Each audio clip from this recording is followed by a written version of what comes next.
Hello everyone, welcome to mission Gurukul's daily current affair session.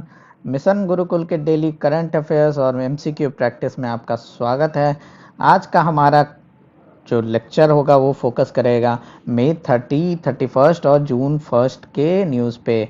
तो इतना delay क्यों हो गया? 2 दिन से हम लोगों ने करंट अफेयर्स सेशन इसलिए नहीं डाला था क्योंकि हम लोगों का जो प्रॉमिस था कि हम लोग मंथली करंट अफेयर्स टेस्ट भी लेके आएंगे, तो वो टेस्ट आपका लाइव हो गया है।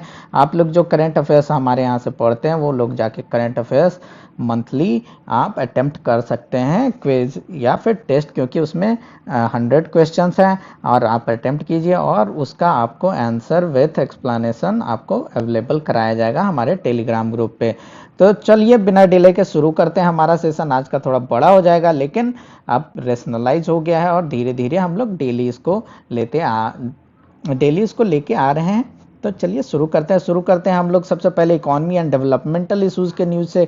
तो हमारे गवर्नमेंट ने फिस्कल डेफिसिट का जो टारगेट था उसको रिवाइज किया है और जो पहले टारगेट 3.8 था वो अब रिवाइज होके 4.6, क्योंकि जो रेवेन्यू है, गवर्नमेंट की रेवेन्यू आना कम हो गई है और जो खर्च है वो तो बढ़ते ही जा रहे हैं। तो इसमें आपका न्यूज़ इतना इंपॉर्टेंट नहीं है, परसेंटेज इंपॉर्टेंट नहीं है, परसेंटेज नहीं पूछे जाएंगे, क्योंकि ये परसेंटेज हो सकता है जब तक आपका एग्जाम हो तब तक और फिर से रिवाइज हो जाए। यहाँ पे इंपॉर्टेंट क्या है? तो आपका फिजिकल डिफिसिट टर्म इंपॉर्टेंट है, रेवेन्यू डिफिसिट टर्म इंपॉर्टेंट है। साथ ही साथ इन लोगों ने इफेक्टिव रेवेन्यू डिफिसिट और प्राइमरी डिफिसिट इन सब को भी रिवाइज किया है। तो आपको परसेंटेज अगर यूपीएससी के एग्जाम्स देने हैं तो वो इंपॉर्टेंट नहीं है, लेकिन आपको ये सारे टर्म्स पता होने चाहिए। और टर्म्स के साथ साथ इनमें कौन कौन से पार्ट, जैसे अगर रेवेन्यू डेफिसिट है तो क्या सैलरीज में आता है, क्या इसमें पेंशन आता है। देखिए रेवेन्यू डेफिसिट क्या हुआ, रिसिप्ट माइनस जो एक्सपेंडिचर होगा। तो रिसिप्ट में क्या क्या आता है? सैलरी आता है कि एक्सपेंडिचर में सैलरी आता है, पेंशन, ये सारी चीजें हम लोग इकोनॉमी में पढ़ेंगे, ठीक है। अभी के लिए बस जान लीजिए कि ये कीवर्ड्स हैं, ये जहां भी आपके इकोनॉमी के नोट्स बने हुए हैं वहां से आपको पढ़ लेना है। साथ ही साथ कोर सेक्टर का आउटपुट भी न्यूज में आया है कि कॉन्ट्रैक्ट होने वाला है, तो आपको पता होना चाहिए कि इंडिया के कोर सेक्टर्स कौन कौन है, और आईआईपी जो इंडेक्स होता है उसके बारे में भी आपको पता होना चाहिए। तो चलिए एक क्वेश्चन करके हम लोग देख लेते हैं, थोड़ा सा और जानकारी ले लेते हैं। तो revenue deficit is excess of revenue expenditure over revenue receipt. तो बिल्कुल सही बात है, ये revenue deficit occurs when actual revenue collected by government falls short of the budget estimates. तो ये बिल्कुल भी सही, ये भी सही है स्टेटमेंट है। यहाँ पे एक इफेक्टिव कैपिटल डेफिसिट की बात हुई है, तो ये कैपिटल नहीं, ये इफेक्टिव रेवेन्यू डिफिसिट इसको बोलते हैं। तो वो क्या होता है? रेवेन्यू डिफिसिट में से अगर जो ग्रांट दिए जाते हैं स्टेट्स को कैपिटल बनाने के लिए, वो अगर माइनस कर दिया जाए तो उसको हम बोलेंगे effective revenue deficit. Primary deficit क्या होता है? तो fiscal deficit without the interest payments is called as primary deficit. तो एक टाइप से आपको सारे डेफिनेशन भी थोड़ा सा बेसिक ओवरव्यू मिल गए, और जिनको नहीं याद था उसको रिवीजन भी हो गया। तो चलिए अब चलते हैं दूसरे न्यूज की तरफ। दूसरा न्यूज है हमारा कि मिनिस्ट्री ऑफ ट्राइबल अफेयर्स ने अनाउंस किया है कि जो 23 माइनर फॉरेस्ट प्रोड्यूस हैं उनको भी हम लोग एमएसपी में लेके आए हैं। और वो कैसे कैसे प्रोडक्ट्स हैं कुछ इंपॉर्टेंट देख लेते हैं, जैसे वन तुलसी, वन जीरा, मशरूम, ब्लैक राइस, जोहर राइस और इत्यादि। यानी तो 23 प्रोडक्ट्स हैं, आपको सब जानने नहीं है, लेकिन गवर्नमेंट ने एक स्कीम लॉन्च कर रखी है, मिनिस्ट्री ऑफ ट्राइबल अफेयर्स ने। आपको वो स्कीम के बारे में पता होना चाहिए। और वो स्कीम क्या है? तो उसके क्योंकि ट्राइबल लोगों के लिए है तो ज़्यादा नाम नहीं दिया है। और एक ट्राइबल स्कीम जैसे वन धन हम लोगों ने डिस्कस कर रखा है, तो आप उससे रिवाइज कर लीजिए जहां भी आप नोट्स बना रहे हैं। और ये दूसरा स्कीम हम लोग देख लेते हैं ट्राइबल लोगों के लिए। तो क्या है? स्कीम का नाम बहुत बड़ा है, क्या है तो, और ये एक सेंट्रली स्पॉन्सर्ड स्कीम है, mechanism for marketing of minor forest produce और थ्रू एमएसपी। देखिए इनका काम क्या है ना, कि जो माइनर फॉरेस्ट प्रोड्यूस होंगे उसको एमएसपी में डाल के जो ट्राइबल लोगों का जो रोजगार है, जो वो लोग कलेक्ट करते हैं माइनर फॉरेस्ट प्रोड्यूस, उससे एक टाइप से एमएसपी में लाए, ताकि उनकी इनकम स्टेबिलिटी हो, थोड़ा उनका इनकम हो, थोड़ा उनका इकोनॉमिक स्टेटस बढ़े, ज़्यादा उनको कठिनाइयों का सामना ना करना पड़े। तो वो हो गया। तो एक तो ये बात हो गई। इसमें जो स्कीम के कुछ प्रोविजंस हैं किस लिए बनाई गई है, तो रिस्पॉन्सिबिलिटी ऑफ जो परचेजिंग ऑफ जो माइनर फॉरेस्ट प्रोड्यूस होंगे उसका परचेस कौन करेगा, तो स्टेट डेजिग्नेटेड एजेंसीज। और कौन इंप्लीमेंट करने वाली है ये एजेंसी, तो हमारा मिनिस्ट्री ऑफ ट्राइबल अफेयर्स है। और जो एमएसपी है उसको कौन डिसाइड करता है, तो ministry with help of TRIFED। तो ये हमने इसका डेफिनेशन बता रखा था, आप लोग कमेंट करके फिर से इसका डेफिनेशन बताइए। Get tribal share of their revenue, और ट्राइबल जो हैं उनको अपना रेवेन्यू मिलेगा कि जो कलेक्शन कर रहे हैं, प्रोसेसिंग कर रहे हैं, स्टोरेज कर रहे हैं, उनको उनका पार्ट ऑफ द रेवेन्यू मिलेगा। तो ये तो हो गई स्कीम के बारे में। अब देखते हैं कि माइनर फॉरेस्ट प्रोड्यूस किस किस को बोला जाता है। हमारे फॉरेस्ट एक्ट राइट्स एक्ट जो है वो डिफाइन करता है माइनर फॉरेस्ट प्रोड्यूस। तो उसमें बम्बू आता है, ब्रशवुड आता है, केन्स भी आते हैं और टिम्बर भी टिम्बर आपका नहीं आता है। टिम्बर के अलावा नॉन टिम्बर, एक आपको ये याद रखना है, नॉन टिम्बर प्रोडक्ट्स जो भी हैं वो आपके माइनर फॉरेस्ट प्रोड्यूस में आते हैं। पहले बम्बू और ब्रशवुड और केन्स ये सारे नहीं आते थे, लेकिन जो नया फॉरेस्ट राइट्स एक्ट आया उसमें ये सारी चीजें इंक्लूड कर दी गई हैं, इसलिए हम लोगों ने फोकस इन्हीं वर्ड्स पे किया है। और साथ ही साथ अदर एग्जांपल्स भी हमने दे दिया है, ककून, हॉनी, वैक्स, लीव्स जो होते हैं मेडिसिनल प्लांट्स, ये सारे आपके माइनर फॉरेस्ट प्रोड्यूस हैं। मेजर में कौन सा हो गया, आपका टिम्बर प्रोडक्ट्स हो गए। ठीक है, अब चलते हैं हम लोग नेक्स्ट क्वेश्चन की, नेक्स्ट न्यूज की तरफ। तो नेक्स्ट न्यूज हमारा क्या है, तो competition commission of India is looking into, वो एलिगेशन में लुक कर रही है कि क्या गूगल अपना मार्केट पोजीशन, यानी गूगल का एक मार्केट में पोजीशन है उसको अब्यूज करके अपना जो मोबाइल पेमेंट ऐप है उसको ज़्यादा प्रमोट कर रहा है रादर देन अदर ऐप। क्योंकि कंपटीशन कमीशन एक आपका स्टैट्यूटरी बॉडी है, तो उसका देखिए यहाँ कंपटीशन कमीशन के बारे में भी कुछ जान लेते हैं। स्टैट्यूटरी बॉडी है और उसका क्या रिस्पॉन्सिबिलिटी है, इन्फोर्सिंग कंपटीशन एक्ट ऑफ 2002। और इसका कंपोजिशन क्या है, एक चेयरमैन होते हैं और 6 मेंबर्स होते हैं। इसकी ड्यूटी क्या है, to eliminate practice of having adverse, जो वैसे प्रैक्टिस को एलिमिनेट करना जो कंपटीशन पे एडवर्स इम्पैक्ट डाल रहे हैं। हम लोग देखिए, हम लोग जब माइक्रो इकोनॉमिक टॉपिक पढ़ेंगे तो उसमें हम लोग पढ़ेंगे कि मोनोपोली क्या होता है, कैसा हमारा एकदम से फ्री मार्केट होगा, उसमें कैसे कंपटीशन होना चाहिए जो कि बहुत ही इक्विटेबल और बहुत ही फेयर हो। तो ये सारी चीज़ें हम लोग पढ़ेंगे तो उस समय आपको ज़्यादा क्लियर होगा। जिन लोगों ने पढ़ रखा है उनको कोई भी प्रॉब्लम नहीं होगा ये अंडरस्टैंडिंग में। और क्या है, to promote and sustain competition, protect interest of the consumers. तो ये आपका एक टाइप से कंपटीशन कमीशन के बारे में थोड़ा सा आपको जानकारी भी मिल गई। अब साथ ही साथ कुछ और भी न्यूज में रहे थे टॉपिक्स, उसको क्वेश्चन के थ्रू कर लेते हैं। उसमें सबसे ज्यादा जो न्यूज में रहा था आपका credit guarantee fund trust for micro and small enterprises. क्यों न्यूज में रहा था, तो हमने देखा कि आत्मनिर्भर भारत अभियान के स्कीम में हम लोगों ने बहुत ज्यादा प्रोविजंस डाल रखे हैं माइक्रो और एमएसएमई सेक्टर्स के लिए, तो ये आपके न्यूज में रहा है। तो क्या है ये जो फंड है, ये जो स्कीम है, वो सारी चीजें क्या है, तो credit guarantee fund scheme for micro and small enterprises was launch to make available. देखिए, कोलेटरल फ्री क्रेडिट अगर बैंक दे रही है तो किसी को तो गारंटी लेना पड़ेगा, तो उसी के लिए ये स्कीम लॉन्च हुआ था।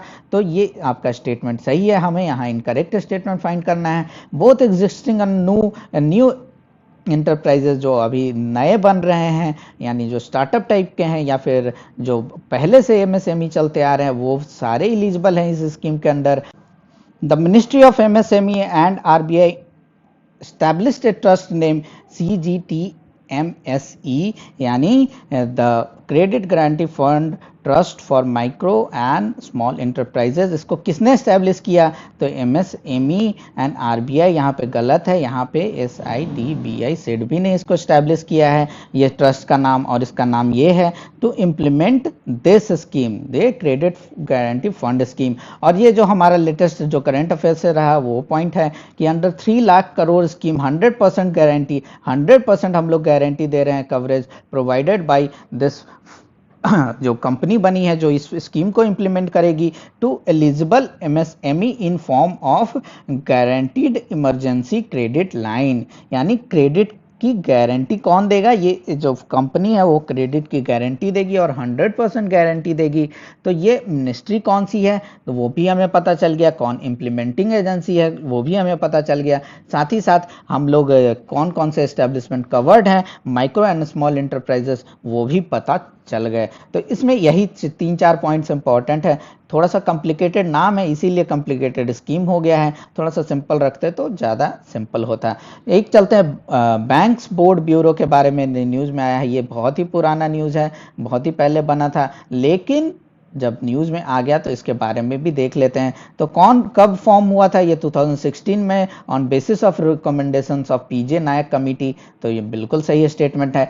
ये क्या है? ये body of eminent professional and official to make recommendation for appointment of a whole time directors and non executive chairperson. जो chairperson of public sector bank है उसको रिकमेंड करता है कि किसको बनाया जाए, जैसे कि एसबीआई के चेयरमैन पर्सन कौन होंगे, अपॉइंट होल टाइम डायरेक्टर्स, जैसे एसबीआई के आपके डायरेक्टर कौन होंगे, और नॉन एग्जीक्यूटिव, जो एग्जीक्यूटिव चेयरपर्सन को ये नहीं रिकमेंड करेंगे, ये नॉन एग्जीक्यूटिव चेयरपर्सन को रिकमेंड करेंगे, of public sector banks and state owned financial institutions. ये भी आपका स्टेटमेंट सही हो गया।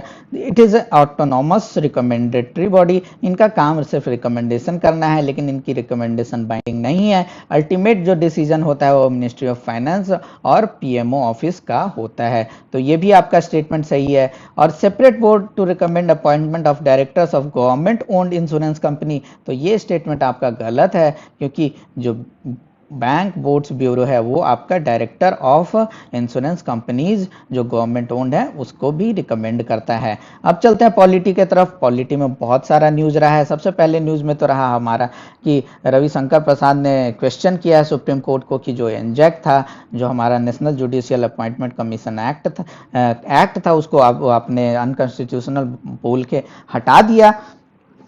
तो वो सही नहीं था, वो क्वेश्चन किया उन्होंने सुप्रीम कोर्ट का जजमेंट।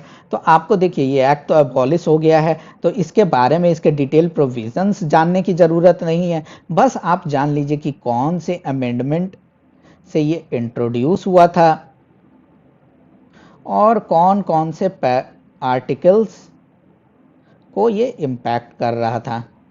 तो यहाँ पे कीवर्ड्स क्या हो गए आपके कि कौन सा अमेंडमेंट था और कौन कौन से आर्टिकल्स, बस इतना ही जानने की ज़रूरत है। दूसरा न्यूज़ रहा हमारा कि आंध्र प्रदेश के हाई कोर्ट ने आंध्र प्रदेश गवर्नमेंट का जो ऑर्डिनेंस था उसको क्वेश कर दिया है। क्यों क्वेश कर दिया है? तो वो क्या कर रहा था, जो स्टेट इलेक्शन कमिश्नर थे उनका टर्म रिड्यूस करके 5 से 3 इयर्स कर रहा था, जिसके कारण जो अभी के स्टेट इलेक्शन कमिश्नर हैं वो एक टाइप से उनका 3 साल से ज़्यादा हो चुका है, तो एक टाइप से उनको आउट ऑफ द ऑफिस भेजने का एक टाइप से बैकडोर प्लान था। तो इसको आंध्र प्रदेश हाई कोर्ट ने स्टक डाउन कर दिया है। तो इसके बारे में हमें जानने की ज़रूरत है, क्योंकि state election commissioner is appointed on A post, constitutional post, क्योंकि कॉन्स्टिट्यूशन में इसका प्रोविजन है कि स्टेट इलेक्शन कमीशन बनाना है। तो उसके बारे में हम लोग देख लेते हैं। सबसे पहले तो देखते हैं कि ऑर्डिनेंस प्रोमलगेशन का which of the following articles of Indian constitution not related to promulgation of ordinance. यहाँ पे नॉट इंपॉर्टेंट है, अगर आप ध्यान से नहीं पढ़ेंगे, हमने पहले ही बता रखा है कि जहाँ भी आपको नोट मिले उसको सर्कल कर देना है। तो नॉट कौन है? तो आर्टिकल 123 भी है, 213 क्यों है? तो ये गवर्नर के ऑर्डिनेंस मेकिंग पावर की बात करता है। 124 नहीं है हमारा, तो यहाँ पे आंसर क्या हो गया आपका? सी हो गया। अब चलते हैं कि ये जो स्टेट इलेक्शन कमीशन उसके बारे में देख लेते हैं। आर्टिकल 243 के देखिए, मैंने यहाँ पे ही क्वेश्चन में ही आर्टिकल दे दिया ताकि आपको याद रहे कि हाँ कौन सा आर्टिकल बात करता है स्टेट इलेक्शन कमीशन की। तो किस अमेंडमेंट के थ्रू ये इंट्रोड्यूस हुआ है? 73rd कॉन्स्टिट्यूशनल अमेंडमेंट के थ्रू।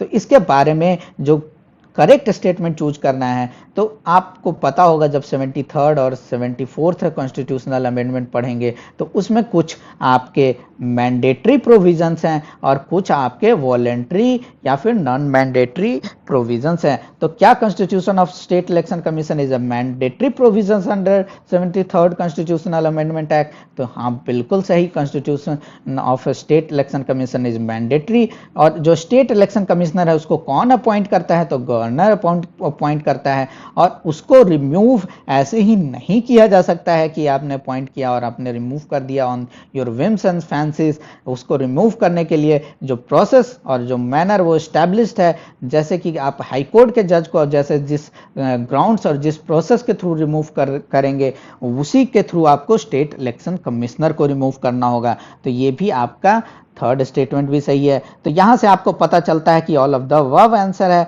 और क्यों हाई कोर्ट ने इसको क्वैश किया है, क्योंकि आप एक टाइप से बैकडोर ला रहे हैं, you are violating the provision, you are undertaking a law, आप वैसे लॉ बना रहे हैं जो कॉन्स्टिट्यूशनल प्रोविजन से क्लैश कर रहे हैं। तो आपका अल्टीमेटली सुप्रीम कोर्ट ने हाई कोर्ट ने उसको क्वैश कर दिया।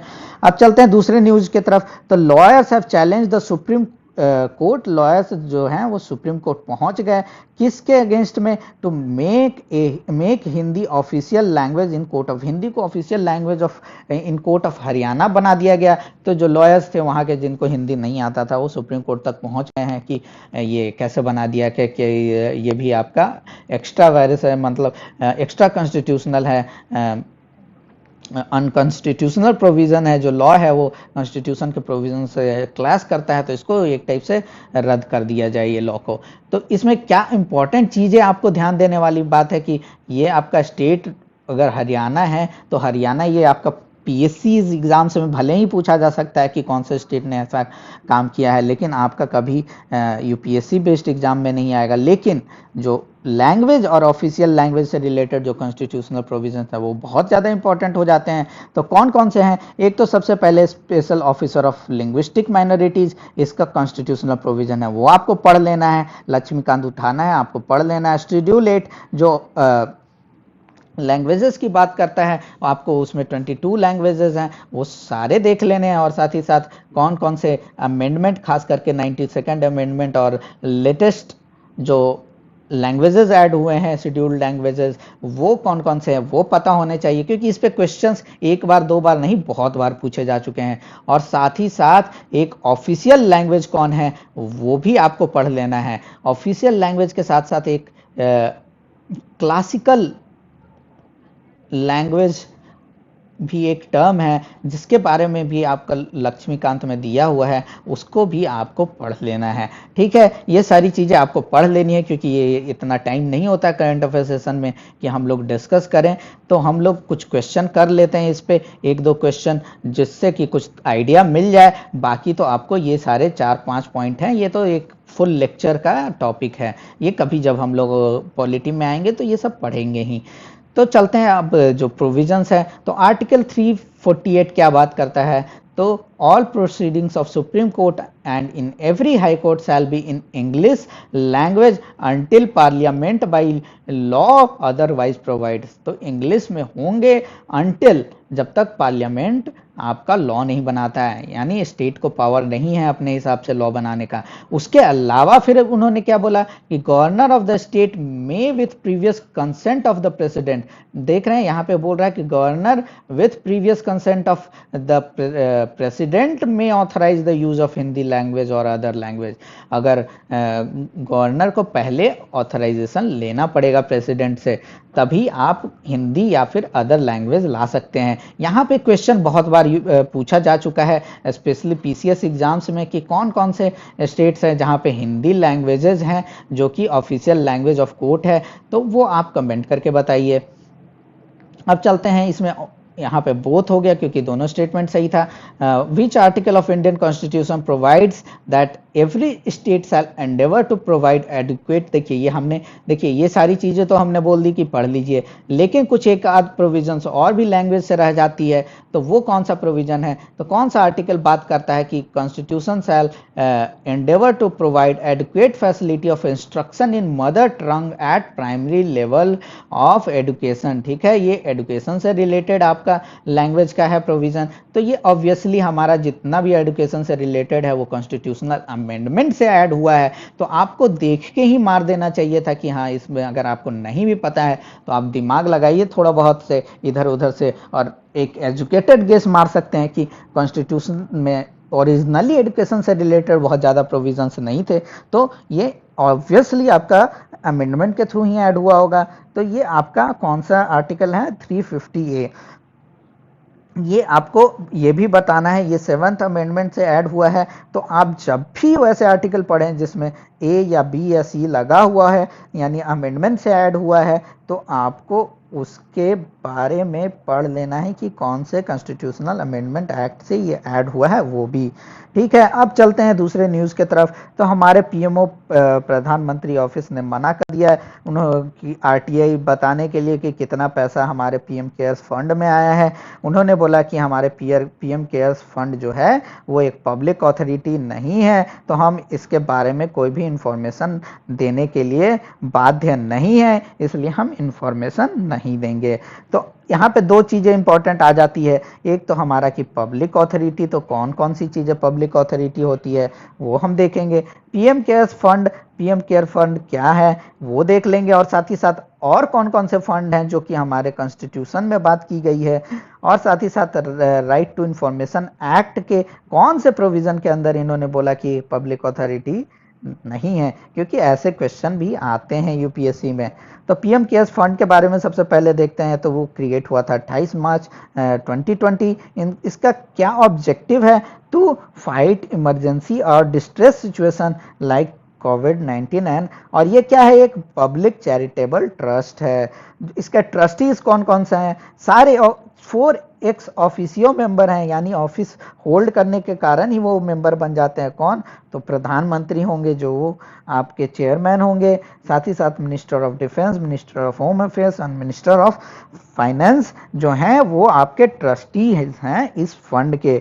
और section 2H of RTI act बोलता है कि पब्लिक अथॉरिटी कौन कौन से हैं, जो कि कॉन्स्टिट्यूटेड बाय और अंडर कॉन्स्टिट्यूशन, यानी डायरेक्टली कॉन्स्टिट्यूशन ने उसको क्रिएट कर दिया है, जैसे सुप्रीम कोर्ट को क्रिएट कर दिया, इलेक्शन कमीशन को क्रिएट कर दिया, या फिर उसमें प्रोविजन है कि बाई लॉ बना के जो पार्लियामेंट है कोई बॉडी बना सकती है जो ये काम करेगी। तो बाई और अंडर कॉन्स्टिट्यूशन, इसमें ये अंतर हो गया। By other law made by parliament, यानी स्टैट्यूटरी बॉडीज जो हैं, by other law made by state legislature, तो स्टेट के जो स्टैट्यूटरी बॉडी हैं, या फिर जो गवर्नमेंट अप्रोप्रिएट गवर्नमेंट इशू करके नोटिफाई कर दे कि हाँ ये पब्लिक अथॉरिटी है, तो वो सारे हो जाएंगे। इसके अलावा भी बहुत सारे बॉडी जो ग्रांट लेते हैं वो सारी चीज़ें भी हैं, क्योंकि वो सारे जो एक आपका जो ये प्रोविजन है उसको एक्सप्लेन कौन करेगा? जो भी एक्ट का प्रोविजंस होता है उसको एक्सप्लेन करने के लिए हमारे कोर्ट्स बने हुए हैं। तो उन्होंने इसको लिबरली एक्सप्लेन करके बोला कि जो भी बॉडीज आपके जो गवर्नमेंट से ग्रांट ले रहे हैं या गवर्नमेंट या पब्लिक का पैसा जा रहा है वो सारे पब्लिक अथॉरिटी हैं। इसीलिए आपने सुना होगा कि बीसीसीआई को भी केस चलते रहता है हमेशा कि बीसीसीआई पब्लिक अथॉरिटी है या नहीं। तो आप कमेंट करके बताइए कि हाँ बीसीसीआई क्या पब्लिक अथॉरिटी है या नहीं है। ये तो हो गई बात। अब इस पे क्वेश्चन देख लेते हैं। तो कौन सा फंड यहाँ पे बताना है, कौन सा इनकरेक्टली मैच्ड है, और ये बहुत ही ज़्यादा पूछा जाता है, तो आपको पता होने चाहिए कौन कौन से आर्टिकल हैं। तो पब्लिक अकाउंट्स की बात कौन से आर्टिकल में की गई है? तो आर्टिकल 266 टू। कंसोलिडेटेड फंड कौन है? तो आर्टिकल 266(1). और कंटिजेंसी फंड कौन सी है? तो आर्टिकल 267। तो ये आपका तीनों स्टेटमेंट सही है। आपको इतना दिमाग नहीं खाना है कि हाँ आर्टिकल इतने याद करने पड़ेंगे। दीज आर वेरी कॉमन, और ये आपको अब जो सीरियस एस्पिरेंट्स हैं उनको पता होता है ये आर्टिकल। तो आप अगर सीरियस एस्पिरेंट बनना है तो आपको तो ऐसे आर्टिकल्स आपको भी पता होने चाहिए, क्योंकि आपका कॉम्पिटिटिव एग्जाम है। आपको बहुत ज़्यादा नॉलेज नहीं लेना है, लेकिन उतना ज़्यादा नॉलेज लेना है जिससे कि आपके जो कंपटीटर हैं उससे आपका ज़्यादा एक लेवल हो रहे नॉलेज। तो आपको ये आर्टिकल्स तो पता होने ही चाहिए। दूसरे न्यूज़ पे चलते हैं। Rajya Sabha secretariat has denied permission for members of standing committee of home affairs to join a meeting of panel through video conference. Rajya Sabha के सेक्रेटेरिएट ने मना कर दिया कि हमारी मीटिंग चल रही है, लोगों ने बोला कि हम तो आ नहीं सकते हैं, लॉकडाउन चल रहा है, जो राज्यसभा के मेंबर्स हैं, तो हमको वीडियो कॉन्फ्रेंसिंग के थ्रू आप अटेंड करने दीजिए। तो राज्यसभा ने इस पे सख्त मना कर दिया। तो मना कर दिया तो क्यों मना कर दिया, किस प्रोविजन के अंदर मना कर दिया, तो उसको देख लेते हैं। तो जो रूल्स ऑफ पार्लियामेंट हैं उसके अंतर्गत जो है रूल 267 बोलता है कि state states that the committee meeting has to be held in the parliamentary building, वो पार्लियामेंट्री बिल्डिंग में ही होना चाहिए। लेकिन स्पीकर जो हैं, स्पीकर जो हैं हाउस के, वो आपका वेन्यू चेंज कर सकते हैं। और जो रूल 266 बोलता है कि all committee meeting have to be held in the private, तो यही रूल को कोट करते हुए उन्होंने बोला कि देखिए आप वीडियो कॉन्फ्रेंसिंग अगर करेंगे, यहाँ तो आप बैठे हुए हैं तो हमें पता है कि आप ही अकेले बैठे हुए हैं, हमारी प्राइवेट मीटिंग चल रही है, लेकिन अगर वीडियो कॉन्फ्रेंसिंग हो रहा है तो कैसे इंश्योर करेंगे कि वो प्राइवेसी है? हो सकता है बगल में कोई दूसरा आदमी बैठा हो, बगल में प्रेस रिपोर्टर बैठा हो, तो वो एक टाइप से इंटीग्रिटी को कंप्रोमाइज हो सकता है। तो ये तो आपका रूल हो गया, ये ज़्यादा इंपॉर्टेंट क्वेश्चन नहीं आ सकता है, लेकिन आपको जानकारी के लिए मैंने दे दिया है। लेकिन यहाँ पे जो इम्पॉर्टेंट जो कीवर्ड है वो है कमिटीज। जो भी पार्लियामेंट के जो वेरियस कमिटीज हैं उसके बारे में एक लक्ष्मीकांत में जो पार्लियामेंट में दिया हुआ है उसको आपको बहुत अच्छे से पता होना चाहिए, क्योंकि इस पे बहुत क्वेश्चंस आते हैं कि कौन सा कमिटी, स्टैंडिंग कमिटी कौन सा है, ये कौन सी कमिटी है जिसमें सबसे हाईएस्ट नंबर ऑफ मेंबर्स होते हैं, किस कमिटी में ऑपोजिशन के मेंबर होते हैं या नहीं होते हैं। तो ये सारी चीज़ें आपको एक टैबुलर फॉर्मेट में बना लेनी है। जब हम लोग पढ़ाएंगे तो ये सारी चीज़ें आपको टैबुलर फॉर्मेट में आपको कंप्लीट भी करवाएंगे, जिससे कि आप कंपेयर करके, एनालाइज करके आप याद करके रख सके, रिटेन कर सके।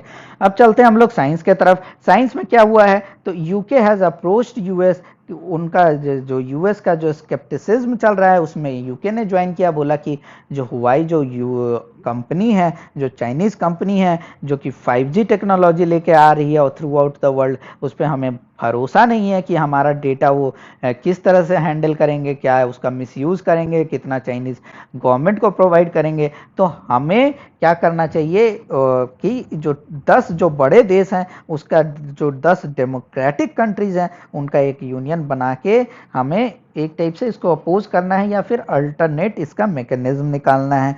तो क्या है, जो D10 उसको बोला जाता है, जो 10 डेमोक्रेटिक बड़े डेमोक्रेटिक पार्टनर्स हैं, तो वो कौन कौन से हैं? डायरेक्टली क्वेश्चन आ सकता है कि D10 क्लब में इंडिया है या नहीं है। तो D10 क्लब में G7, 7 G7 के कंट्रीज जो हमने देख रखे हैं, G7, G8, G20, G20 plus, G21, G23, ये सारी चीज़ें हमने देख रखी है। करंट अफेयर्स में क्या अंतर है, क्या है ये सारी चीज़ें, तो ये सारी चीज़ें G7 कंट्रीज और उसके अलावा ऑस्ट्रेलिया, साउथ कोरिया और इंडिया को इसके में बनाया गया है, इसमें इंक्लूड किया गया है। अब चलते हैं हम लोग इस पे, आपका इंपॉर्टेंट कीवर्ड्स क्या क्या आ जाएगा जब हम लोग साइंस पढ़ेंगे, उसमें टेलीकॉम इंडस्ट्री के बारे में जानेंगे। तो 1G, 2G, 3G, 4G, 5G में क्या क्या अंतर है ये आपको पता होना चाहिए।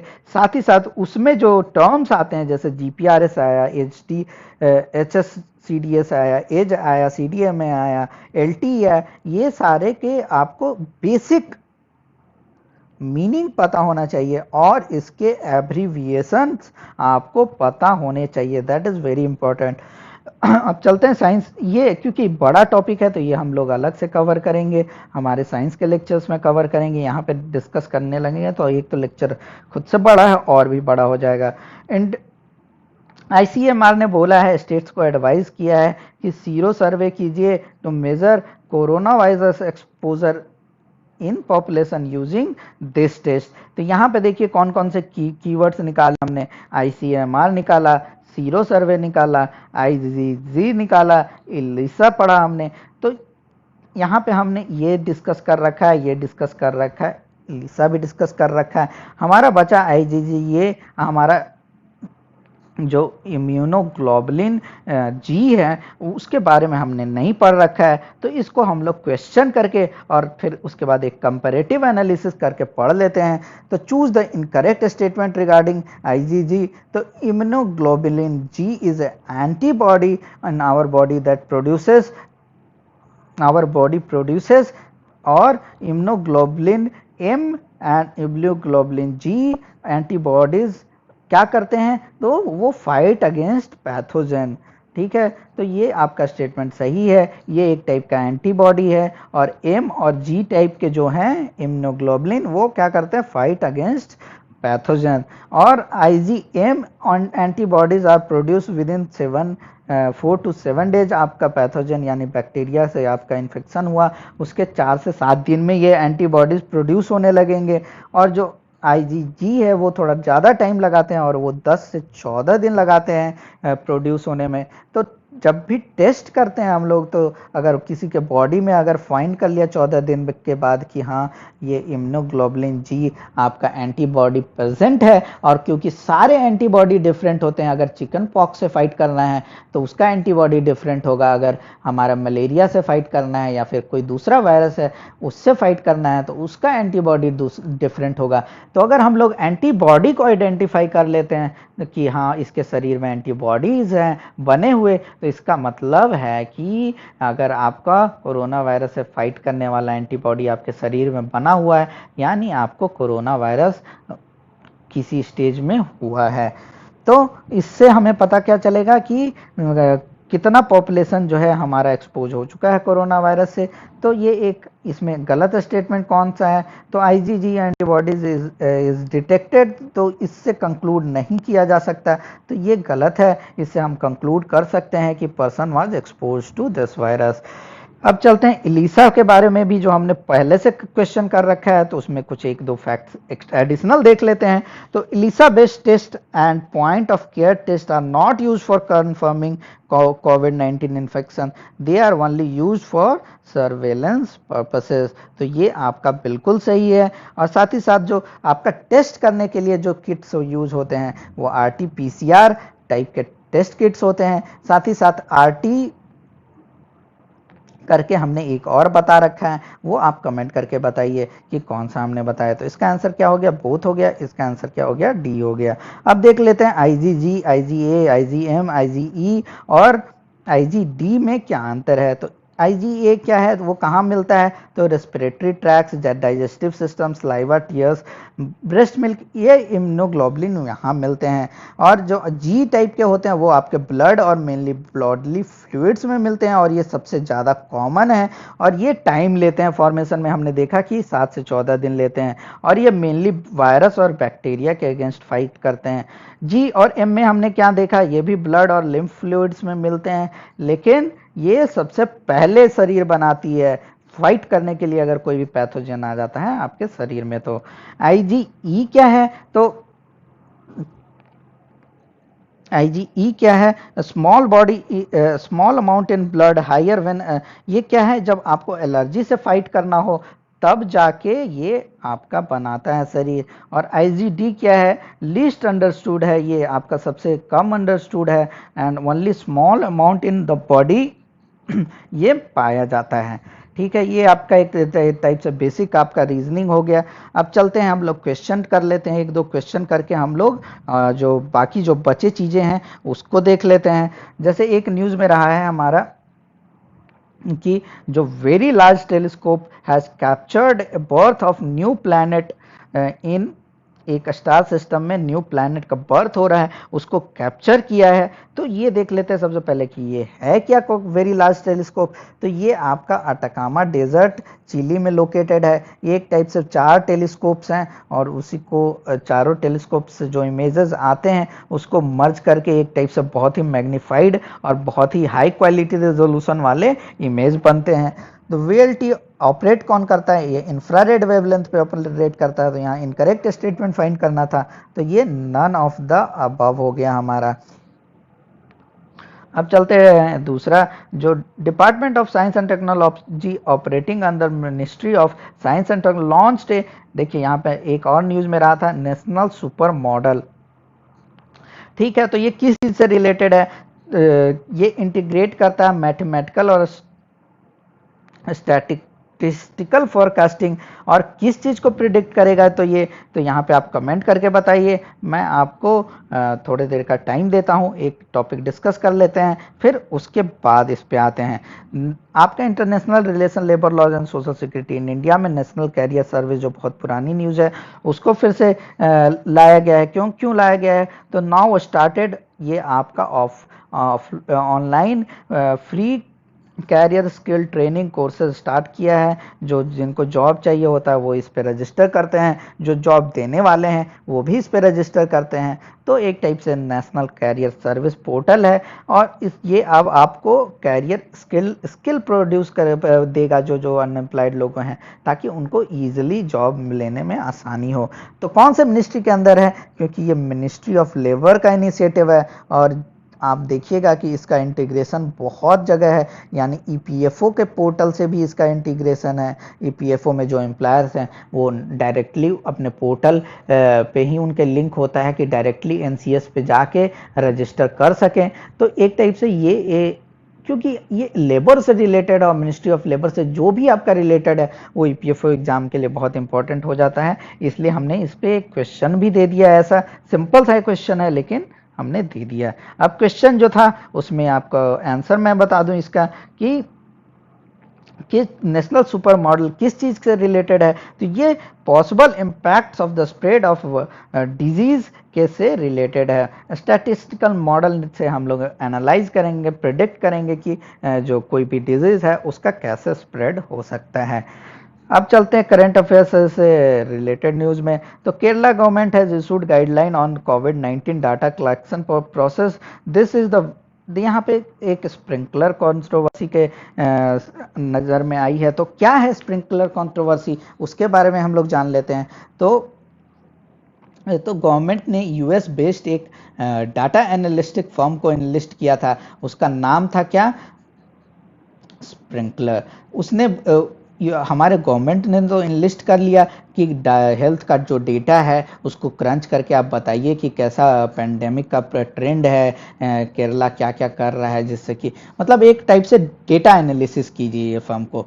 तो अपोजिशन ने कोर्ट में उसको ड्रैग कर लिया कि ये आपने विदेशी कंपनी को क्यों ले आया है यहाँ पे, ये क्या डेटा जो है उसको वो बेचेंगे बाहर और उससे पैसा कमाएंगे और एक टाइप से स्कैम है। तो इसके लिए अपोजिशन वो कोर्ट में चले गए। तो वही आपका, क्योंकि ये आपका डेटा जब भी आ रहा है तो आपके कंप्यूटर से भी रिलेटेड टर्म हो गया, साथ ही साथ करंट अफेयर्स का भी टर्म है, इसलिए हमने यहाँ पे इसको डाल दिया, आपको इसको पढ़ लेना है। अब चलते हैं हम लोग क्वेश्चन एक कर लेते हैं। सीटैप न्यूज में रहा है, तो सीटैप क्या है, तो आपका डब्ल्यूएचओ और कोस्टा रिका ने मिलकर एक लैंडमार्क टेक्नोलॉजी एक्सेस पूल बनाया है जिसका नाम है सीटैप।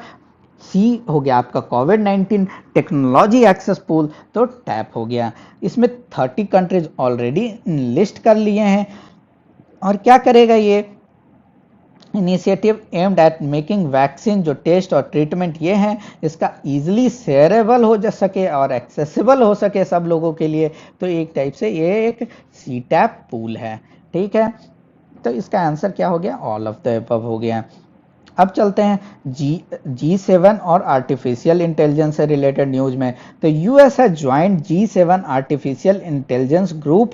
तो आर्टिफिशियल इंटेलिजेंस आपका एक इंपॉर्टेंट टर्म है कंप्यूटर का, तो आप कंप्यूटर का जब तैयारी करेंगे तो कुछ चीज़ें आर्टिफिशियल इंटेलिजेंस से जो रिलेटेड है वो आपको पता होने चाहिए, वो हम लोग डिस्कस भी करेंगे अभी। तो G7 आर्टिफिशियल इंटेलिजेंस ग्रुप को ज्वाइन कर लिया है। तो G7 में कौन कौन से कंट्रीज आते हैं वो आपको पता होना चाहिए। अब हम लोग पढ़ लेते हैं जो मेन इंपॉर्टेंट चीज है कि नेशनल एआई पोर्टल यानी आर्टिफिशियल इंटेलिजेंस पोर्टल जो इंडिया ने लॉन्च किया है, तो कौन से मिनिस्ट्री ने लॉन्च किया है, तो इलेक्ट्रॉनिक्स मिटी जिसको बोलते हैं, ministry of electronics and IT launched A national artificial intelligence portal. तो यहाँ पे इंपॉर्टेंट क्या हो गया, मिनिस्ट्री इंपॉर्टेंट हो गया। और इसको कौन रन करेगा, तो नैस्कॉम, जो कि आपका आईआर का टॉपिक है, जो कि बीपीएम हमने पढ़ा था, बीपीएम का एक टाइप से एसोसिएशन है। किसका एसोसिएशन है, तो एम्प्लॉयर्स एसोसिएशन है। तो आपका नैस्कॉम और मिटी जो हमारी मिनिस्ट्री है वो दोनों मिलके इसको रन करेगी। इसका काम क्या है काम, तो sharing resources such as articles, startup को हेल्प करेगी जो है ये डिवीजन में काम करते हैं, उनको फंड्स और रिसोर्सेज अवेलेबल करवाएगी। और साथ ही साथ जो एजुकेशनल इंस्टीट्यूशन जो एआई से रिलेटेड हैं उनके बारे में भी इसमें जानकारियाँ भी होंगी और उनको हेल्प भी मिलेगा इसके थ्रू। अब चल लेते हैं रिस्पॉन्सिबल एआई फॉर यूथ, ये एक स्कीम है उसके बारे में जान लेते हैं।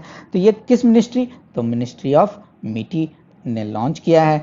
अब इसका ऑब्जेक्टिव क्या है, तो इसमें क्या करेंगे, तो जो यूथ हैं उसको हेल्प करेंगे, उसको स्किल देंगे ताकि वो जो एआई का यूज करके, यानी आर्टिफिशियल इंटेलिजेंस का यूज करके कोई सॉल्यूशन निकालें, कोई भी सोशल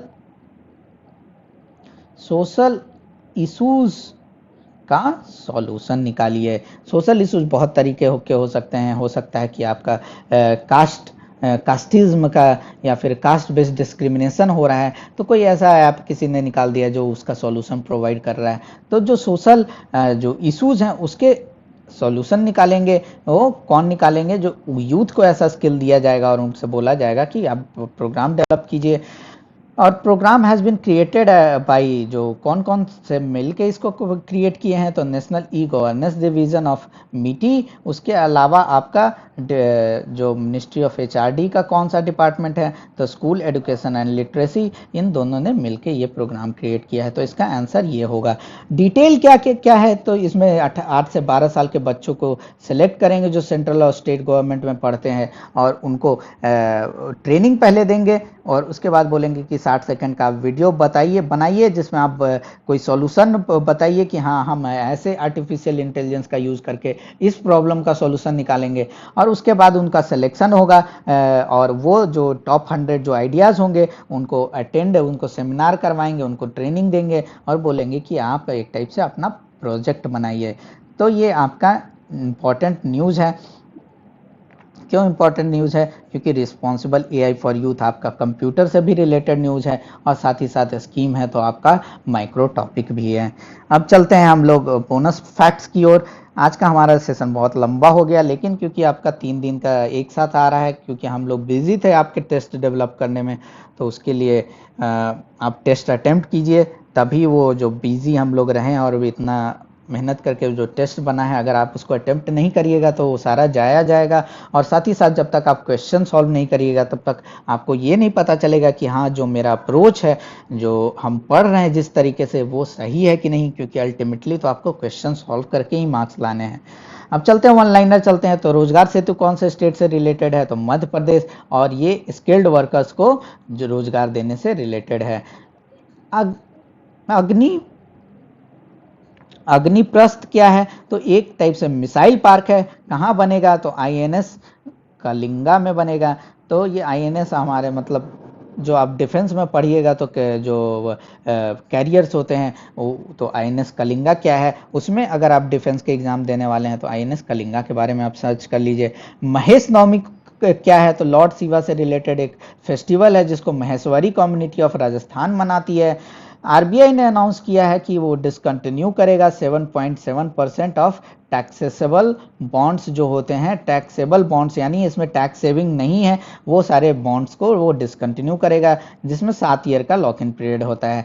ब्लैक लाइव्स मैटर कहाँ का मूवमेंट है, ये ऐसा कोई छोटे एग्जाम से पूछे जा सकते हैं, तो ये यूएस में ब्लैक पर्सन का डिस्क्रिमिनेशन के कारण डेथ हुआ है, पुलिस लोगों ने उस पर ये आप न्यूज़ में है, ये आप पढ़ लीजिए, ये आपको पता भी होना चाहिए। और ये सिंपल सा न्यूज़ है, इस पे आपका ब्लैक लाइव्स मैटर सिर्फ एक कीवर्ड है जिस पे क्वेश्चन आ सकता है।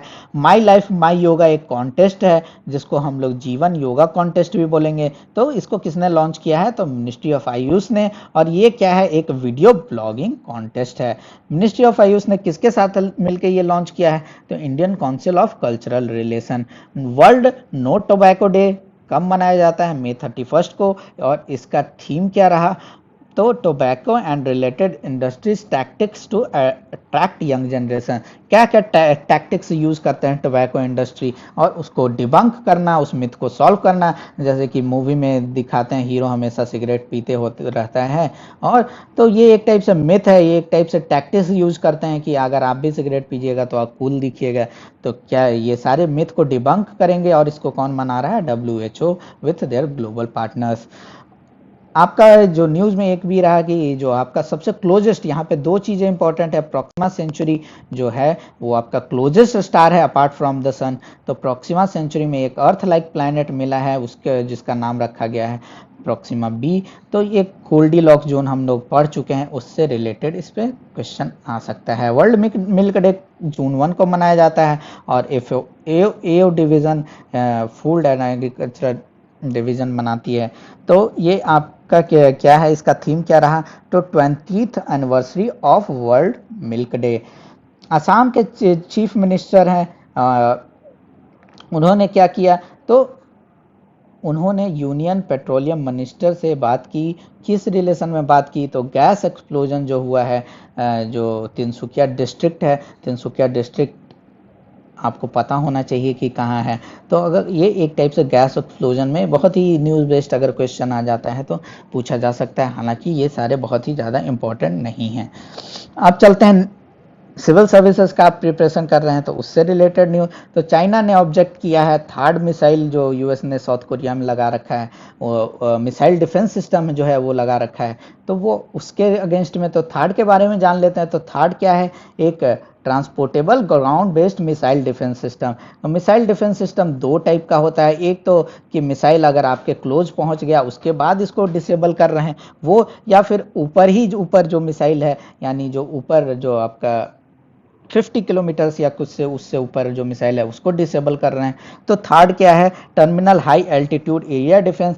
ये आपका स्पेस बेस्ड और ग्राउंड बेस्ड सर्विलेंस को यूज करके आपका high altitude area defence provide करता है। ये कहाँ कहाँ यूएस ने डिप्लॉय कर रखा है, south Korea, UAE, Israel, Romania. तो ये सारी बहुत ही अगर आप यूपीएससी का या फिर डिफेंस रिलेटेड न्यूज़ पे प्रिपेयर कर रहे हैं तो उसमें आपको इम्पोर्टेंट हो सकता है। अब चलते हैं लोकस्ट के बारे में। लोकस्ट कौन कौन से स्टेट में आए हैं, ये आपका प्योरली ज्योग्राफी रिलेटेड न्यूज़ हो सकता है। तो ज्योग्राफी जिसके सिलेबस में है वो इस न्यूज़ को भी अच्छे से प्रिपेयर कर लें। वर्ल्ड डोंगजोंग डे, तो ये क्या है, ये बहुत ही ज़्यादा हिट, बहुत ही इंपॉर्टेंट। अगर इन्वायरमेंट आपके टॉपिक में आता है तो आपको इसको बहुत ही अच्छे से प्रिपेयर करना है, क्योंकि इस पर बहुत बार क्वेश्चन पूछे जा चुके हैं। तो क्या है ये एक सी काऊ है। तो आपको कमेंट करके बताना है क्या ये हर्बीवोरस है, कार्निवोरस है या ओमनीवोरस है। ठीक है, it is endangered marine species like sea turtle, C horses. और इसको जो इंडेंजर्ड हमने देखा कि कैसे शेड्यूल्ड 1 और शेड्यूल्ड 2 का सेक्शन 2 में जो भी इंडेंजर्ड मतलब उसमें अल्टीमेट प्रोटेक्शन दिया गया है, तो इसको शेड्यूल 1 में रखा गया है। अब चलते हैं यूनाइटेड नेशन, जो प्रेसिडेंट डोनाल्ड ट्रंप ने है, उन्होंने अपना बोला है कि ये डब्ल्यूएचओ से रिलेशन टर्मिनेट करेंगे, उसको फंडिंग बंद कर दी है। तो ये आपका एक टाइप से मेंस का टॉपिक है कि इसका क्या इम्पैक्ट होगा, डब्ल्यूएचओ क्या करेगा, मतलब इसका डब्ल्यूएचओ का फ्यूचर क्या है। ये सारी चीज़ें आपके फ्यूचर का एस्पेक्ट है, और फ्यूचर में जैसे जैसे न्यूज आएगा, जैसे जैसे अनफोल्ड होगा वो हम लोग देखेंगे। यहाँ पे आपको बस डब्ल्यूएचओ का जो ऑर्गेनाइजेशनल स्ट्रक्चर है, वो कौन कौन से रिपोर्ट्स निकालता है, ये सब चीज़ें आपको पढ़ते रहना है। तो वो सब हम लोग धीरे धीरे कर ही रहे हैं। आखिरी न्यूज़ में देखते हैं कि सेंट्रल गवर्नमेंट ने एलोकेट किया है बिहार और असम को जल जीवन मिशन में कुछ कुछ अमाउंट। तो जल जीवन मिशन हम लोगों ने पढ़ रखा है कि कैसे इसमें दो ऑब्जेक्टिव है, एक तो हम लोग क्लीन ड्रिंकिंग वाटर देंगे और उसके अलावा हम लोग एम्प्लॉयमेंट भी जनरेट करेंगे। तो जल जीवन मिशन एक इम्पॉर्टेंट स्कीम है, तो इसके बारे में भी आपको पता होना चाहिए। और आखिरी न्यूज़ में हम लोग देख लेते हैं कि के फोन क्या है। तो के फोन है केरला फाइबर ऑप्टिक नेटवर्क, जिसमें इनका जो है कि 20 दिसंबर 2020 तक हम लोग जो सारे हाउसेज हैं, सारे जो ऑफिसेज हैं, उसको ऑप्टिकल फाइबर नेटवर्क से लिंक कर देंगे। उसमें एक इम्पॉर्टेंट जो पुराना न्यूज़ है वो हमने दे दिया कि Kerala is the first state to declare internet as its fundamental right. तो चलिए यहीं पे सेशन ख़त्म करते हैं। सेशन लंबा हुआ क्योंकि देखिए हम लोग 1 2 3 दिन का न्यूज़ कवर किए हैं, तो अब डेली कल से कंटिन्यू हो जाएगा। आप भी देख लीजिए, अगर हम लोग 1 2 दिन छोड़ देते हैं तो न्यूज़ कितना इकट्ठा हो जाता है। तो आप भी डेली अगर करते रहिए 10 से 15 मिनट तक, तो आपको कितना कम पढ़ना पड़ेगा और कितना ज़्यादा आप रिटेन कर पाएंगे। आज का लेक्चर इतना ज़्यादा हो गया और इसको रिटेन करना भी आपको मुश्किल लगेगा। इसको अच्छे से नोट्स बनाना पड़ेगा, 1 2 बार आप रिवाइज कीजिएगा, तभी जाके आपको अच्छे से समझ में आएंगे सारे न्यूज़ और आपके दिमाग में वो बैठ जाएंगे। तो चलिए आज के लिए बस इतना ही। कल फिर से मिलते हैं हम लोग डेली करंट अफेयर सेशन में विथ एमसीक्यू प्रैक्टिस। तब तक आप लोग टेस्ट जरूर अटेम्प्ट कर लीजिए। Thank you.